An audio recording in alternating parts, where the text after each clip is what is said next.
मीठी के सास ससुर आपस में बातें कर रहे होते हैं कि अजी सुनिए, अब तो आपकी दुकान भी बंद हो गई है, अब घर का खर्चा कैसे चलेगा।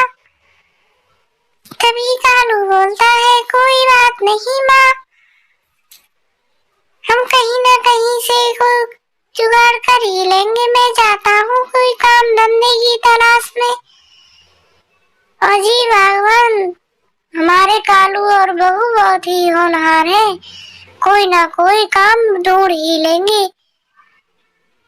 हाँ जी, तुम ये तो बिल्कुल ठीक कह रहे हो।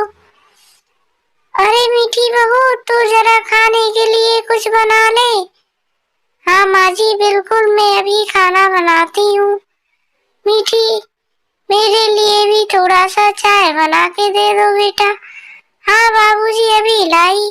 और आप लोग बिल्कुल भी चिंता ना करें, मैं कोई ना कोई रास्ता जरूर निकाल लूंगी। हाँ बेटी, हमें तुम पर पूरा भरोसा है। तभी मीठी जाती है और एक गन्ने के ठेले का और दूध की ठेली का जुगाड़ करती है। गन्ने के जूस पर खुद रहती है, बोलती है मेरे चैनल को लाइक करें, शेयर करें और 7 और 7 प्लस मिलकर कितने होते हैं आप लोग मुझे कमेंट में जरूर बताएं। सब्सक्राइब करके बेल आइकन जरूर दबाएं।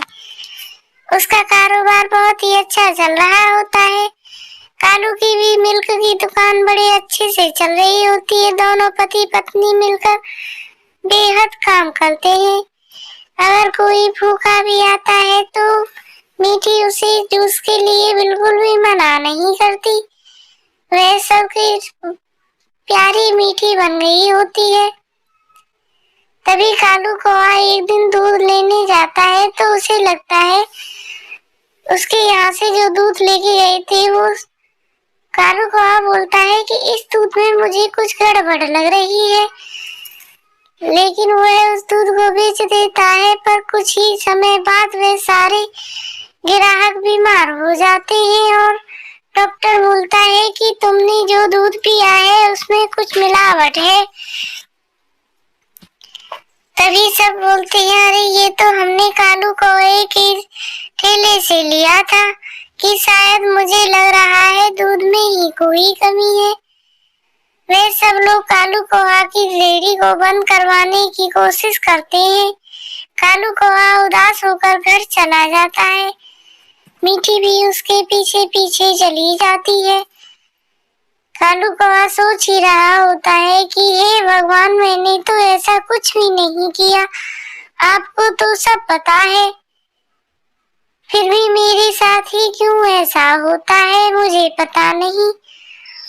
तभी मीठी वहां आती है और बोलती है, अजी सुनिए, तुम बिल्कुल भी चिंता मत कीजिए, हमने किसी के साथ गलत नहीं किया है तो राधा रानी हमारे साथ भी गलत नहीं होने देंगी।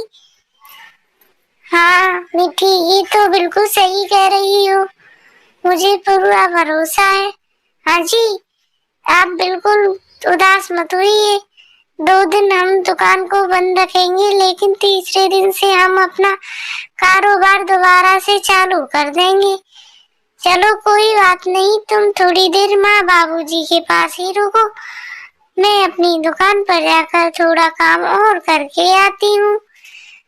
हाँ मीठी, बिल्कुल तुम जाओ, मैं घर सारा काम संभाल लूंगा। मीठी जाती है। कभी कालू कौआ बोलता है, मेरी पत्नी कितना काम करती है। मीठी जाकर अपने ठेले को संभालती है और मन में सोचती है। फिर रात में आकर मीठी सो जाती है और ऐसे ही बहुत सारे दिन हो जाते हैं और वह सभी से अपने चैनल के लिए हाथ जोड़कर विनती करती है कि सभी मेरे चैनल को लाइक करें, शेयर करें और सब्सक्राइब करना बिल्कुल न भूलें। तभी मीठी एक प्यारा सा जामुन का घर बनाती है। कालू को और मीठी बहुत खुश होते हैं। उसके सास ससुर भी उसकी बहुत ही ज्यादा तारीफ करते हैं कि हमारी मीठी बहुत ही होनहार और संस्कारी है। हमारी मीठी कितनी प्यारी सी सुंदर घर बनाया है, दुनिया देखती ही रहे।